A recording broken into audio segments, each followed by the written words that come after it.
যেখানে তাসবিহ করা হচ্ছে সুন্নাত, কিন্তু গুরুত্বপূর্ণ সুন্নাত, যে সুন্নাতটি আপনারা সবাই করেন, সেটি হচ্ছে যখনই সালাত শুরু করেন আল্লাহু আকবার দিয়ে, আর তারপরে কি করেন, যেটিকে সানা বলা হয় প্রচলিত ভারত বাংলাদেশের ভাষায়, কিন্তু হাদিসের ভাষায় সানা নয়। সানা মানে হচ্ছে আল্লাহর প্রশংসা করা। তো আলহামদুলিল্লাহ তো সানা, তো আলহামদুলিল্লাহ পড়াকে তো সানা বলছেন না, সুবহানাকা পড়াকে সানা বলছেন।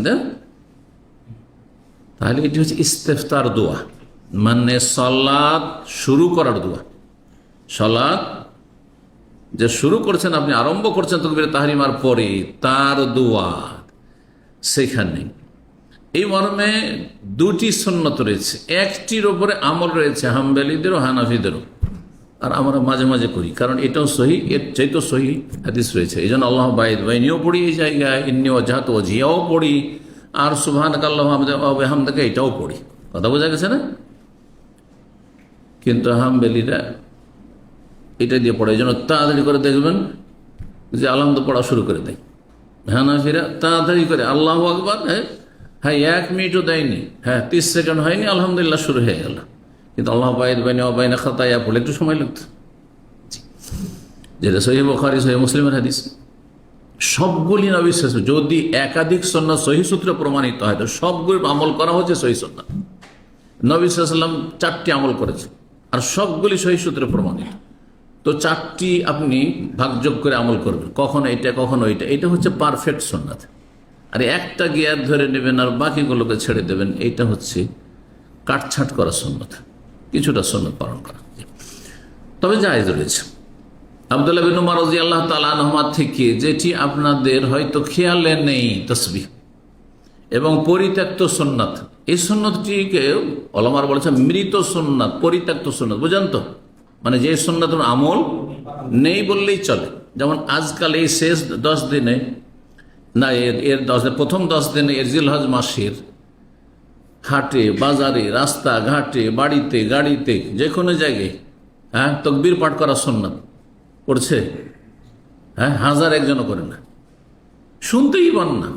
কখন করবে? খুব বেশি করলেও ঈদের দিন করবে, 11-12 তারিখে, তা আরব দেশগুলোতে। দেশে ওটাও তো নেই, শুধু ঈদের পথে যাওয়ার সময় শুধু, বা ঈদের মাঠে হয়তো একটু করবে। কথা ঠিক না? তাহলে সুন্নাতের কি মরে গেছে, মৃত সুন্নাত। এগুলোকে জীবিত করতে হবে। জীবিত করলে আপনার দেখা দেখে যত লোক আমল করবে, কিন্তু এক ভাগ করে সব পেয়ে থাকবে। ওই হাদিস স্মরণ করে দিচ্ছি, মরা সুন্নাত জীবিত করেন, কিয়ামত পর্যন্ত আপনার এই আমল নেকি চালু থাকবে।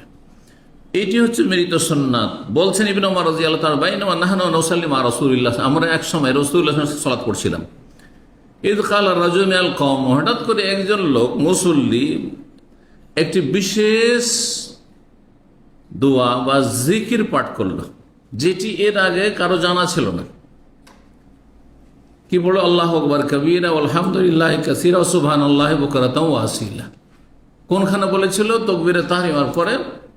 তাকবীরে তাহরিমার পরে বুকে হাত বেঁধে আল্লাহু আকবার কাবীরা আলহামদুলিল্লাহি কাসীরা ওয়া সুবহানাল্লাহি বুকরাতাও ওয়া আসীলা। দেখি আপনাদের মধ্যে কেউ পড়েন এটা?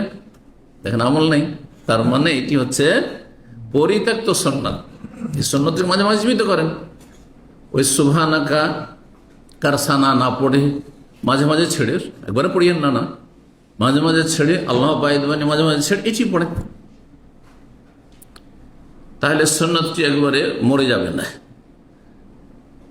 আল্লাহু আকবার কাবীরা তাকবীর হয়ে গেল, আলহামদুলিল্লাহি কাসীরা আল্লাহর প্রশংসা হয়ে গেল, সুবহানাল্লাহি বুকরাতাও ওয়া আসীলা। সবগুলি তরজমা করছি না কারণ সময় নেই সেজন্য। সকাল বিকাল আল্লাহর তাসবিহ। রাসূলুল্লাহ সাল্লাল্লাহু আলাইহি ওয়াসাল্লাম সালাম ফেরার পরে বললেন, মানিল কাইলু কালিমাতা কাযা ওয়া কাযা, এই বাক্যগুলি কে বলল পেছন থেকে? কালা রাজুলুন মিনাল কওম, জনৈক ব্যক্তি বলল, আনা ইয়া রাসূলুল্লাহ, আমি বলেছি। কালা আজিবতু লাহা, আমি তো অবাক হইলাম। ফতিহাত লাহা আবওয়াবুস সামা, আকাশের সবগুলি দরজা খুলে দেওয়া হয়েছে, এই নেকি ফেরেশতারা যাতে করে দ্রুত আল্লাহর কাছে নিয়ে যায়, আমল নামে লিখা হয়, আল্লাহর কাছে এই রিপোর্ট পৌঁছে দেওয়া হয়। সহিহ মুসলিমের 943 নম্বর হাদিস। সুন্নাত কে জীবিত করার চেষ্টা করতে হবে।